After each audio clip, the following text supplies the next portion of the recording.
Hey guys, this is our 1918 disappearing propeller boat. Here's a quick walk around and some information.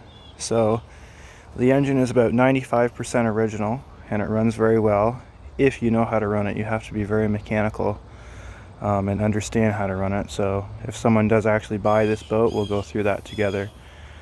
The device is also original to the engine. As you can see, it's dated, patented 1915.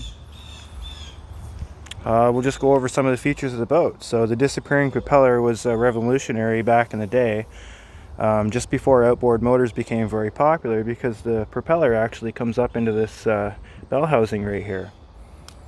So if you hit a rock or a log, about 90% of the time, the prop will disappear into here and you'll have no damage on your skeg or prop. So this is a 12-foot boat.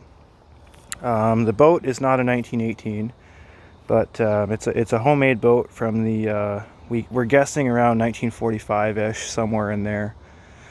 We have a lot of the original documentation for the boat and the motor from the original owner. I'm the third owner of this boat, so the only thing that's not original mechanically is we've converted it to a 12-volt system. So the engine is actually still 6-volt and exactly the way it would have been.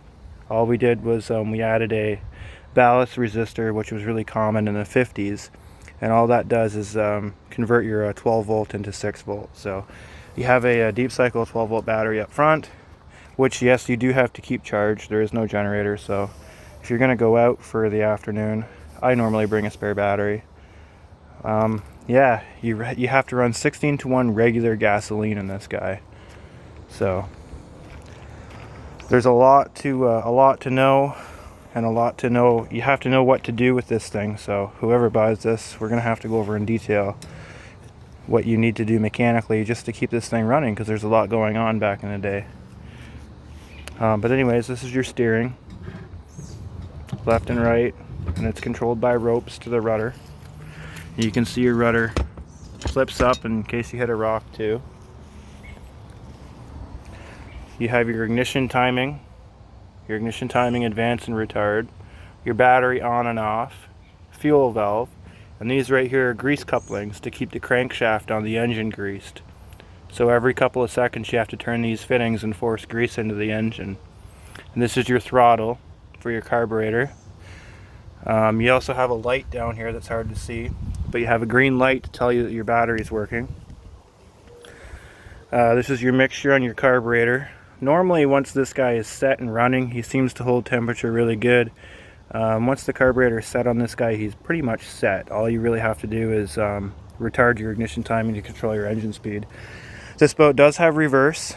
It takes a long time to get the hang of it. What you have to do is you have to retard the ignition. And when the engine idles down, once you get really good at it, you can bump the ignition over here, and the engine most of the time will start up in reverse. But yeah, it takes a lot of practice to do that. Neutral, of course, is pulling the handle up, and the propeller will just spin in the hub, and that's your neutral. Yeah, so you do have a recoil start. I broke the rope last night during my last startup, so I can't show you that right now, but I'll put a new rope on it. This right here is your water pump valve. So to check and make sure you have water flowing through your engine, you turn this valve on as the engine's running, and it'll shoot water out into the boat. You're always going to have water in this boat. They didn't have the technology with seals back then. The boat itself doesn't leak, but there is quite a bit of blow-by, we'll call it, that comes out of the water pump and so on and so forth. So you are going to have water in the boat. We have we'll call it a modern sediment bowl up here from the 40s, 50s. I thought it was a good thing to add. Another thing that I added was a outboard motor primer bulb up here. If you're doing a cold start and the boat hasn't ran, it is nice to have that primer.